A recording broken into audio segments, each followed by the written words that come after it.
Good afternoon. This is Tom Alexander. It is Sunday, October 29th. It is about 1:45 p.m. Eastern Time in beautiful Savannah, Georgia.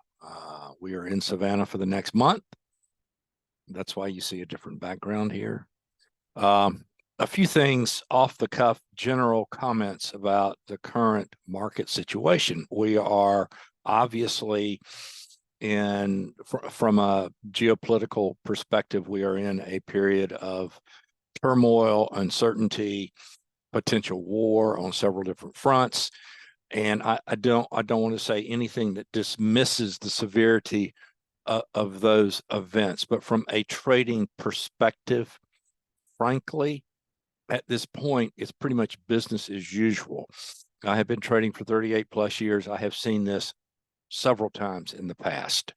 I've traded through all of the previous wars of the past 40 years. Uh, could this be different this time? And it's really something that is more severe than anything that we've seen in most of our lifetimes? Yeah, it absolutely could, but that's always out there. And from a trader's perspective, what I've always wanted to do as a trader is to find something that, regardless of the narrative, it enabled me to make good trade decisions. It enabled me to make consistent and objective trade decisions, in all market conditions. And so, like many of you, I have tried everything under the sun. When I first started trading, I tried all the stuff that you guys trade or have seen traded, and all the stuff that's on Twitter. I've tried all the indicators, all the magic, all of that stuff. I'd happily still use it if it worked. It does not work. What does work is understanding the market. And admittedly, that's a rather nebulous concept. So let me be more specific. Understanding the market through the mechanism of the market that we're trading. And that mechanism is it's an auction market. That is irrefutable, undeniable. That's an irrefutable, undeniable fact. There's no magic involved. We're trading auction markets. Auction markets are designed to facilitate trade. That's what they're designed to do. This trade facilitation process has several steps of development that are consistently followed. Now, is it that simple? Yes and no.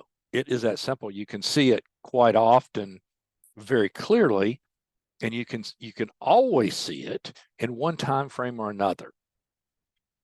So it gives you something that you can go back to in times of turmoil, and you look at the market itself. What is the market saying right now about what's going on in the world, or where is the market in terms of structural? Is it on an important level? Is it at an important level to the upside? So these are all questions that viewing the market through this lens of auction market principles allows you to objectively answer. And sometimes the answer is, I don't know. And that's an answer. And when you don't know, you don't trade. It's okay. And I may have a pretty firm grasp on what's going on, but if you don't understand it, you shouldn't take my word for it. Your job as a trader is to learn to understand the market.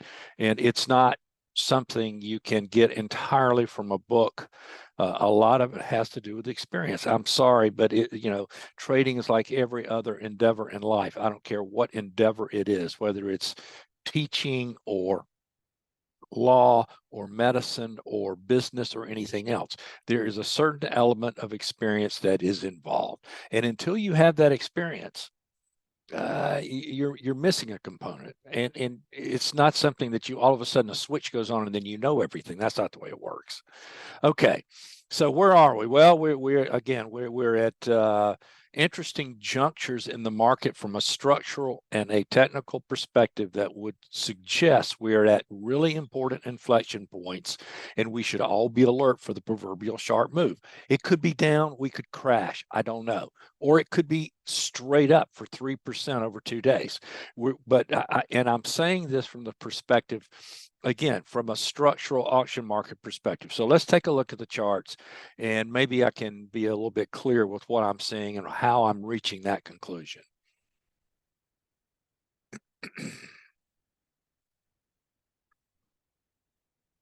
Okay, so here are the 4 primary U.S. trading indices. These are the cash market contracts.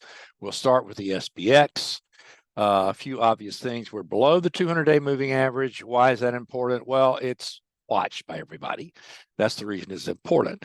To the upside, now it's sort of coincidental that I have 4233 highlighted as an upper key reference area, but the reality is this is where that market broke down. It coincides with the previous day's high, so this is a no-brainer. Now the SPX is also, it closed on Friday not far above an important downside key reference area. There is decreasing quote unquote structural support below this level. If we get below this level, then you start playing the game of, okay, what's below us from an auction market perspective? And it just, gets lower and lower. I would say that below 40.47 in the SPX, we're probably looking at something around 38.24 to 37.65. But you can see we're making lower lows and lower highs.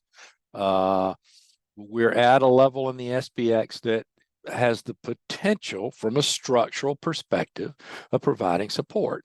Now, markets can stop anywhere. There's no magic. You can't, you can draw lines all over a chart, and the more lines you draw, the more likely you are to be right, because it's going to hit and stop near one of those lines. So I try not to do that. I think that, to me, this is an area of potential quote unquote support. And then below here, you're sort of guessing until you get down to here from an auction market structural perspective. All right, let's look at the NDX. The NDX is in the abyss. Now, what you see, what I've drawn here, there are 3 legs down off the top from July. The first one was about 8.58%. The second one's about 7.6%. And this one is, we've reached the neighborhood of the magnitude of the initial decline from this high. What does that mean? Nothing. It really means nothing. I've just put it on here to give you perspective. Now, this has been a pretty relentless decline in terms of its persistence, but in terms of its magnitude, so far, it's really nothing special. You can see here's the 200-day moving average that a number of people, including institutions, algorithms, et cetera, will be watching. But really, from an auction market perspective, you are in an elevator shaft that goes all the way down to at least 13,402. Okay, let's look at the Russell. The Russell is truly now has its toes over the edge of the abyss. If I go up in time frame and I make this a weekly chart,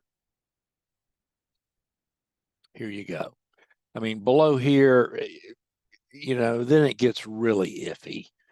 There's a cluster of volume down here, but that was, back in 2020. And the farther you go back in time, the less importance is volume activity on the that's part of the chart. That's the reality of it. So I think you can see we've been in this giant, this would be a balance area if we were to look at a profile, and we'll look at a profile in a minute, but this is a giant balance area. We attempt to be breaking initiatively to the downside.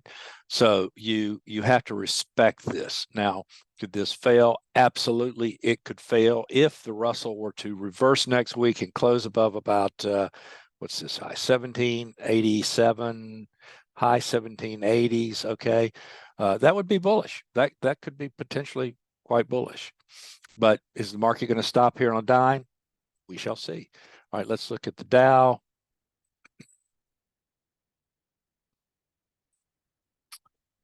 And here's the Dow 30 stocks, cap weighted stocks. So people do not give it as much weight, and I can understand that.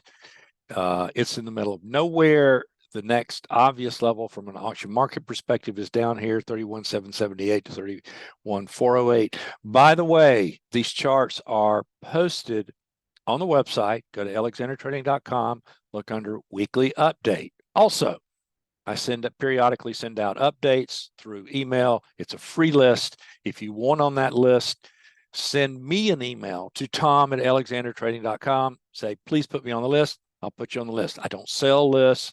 I don't share list. I don't do any of that other stuff. If you send me your name and address, I'm the only person that's going to use it. Okay. All right, let's take a look. Let's take a look at the profile perspective.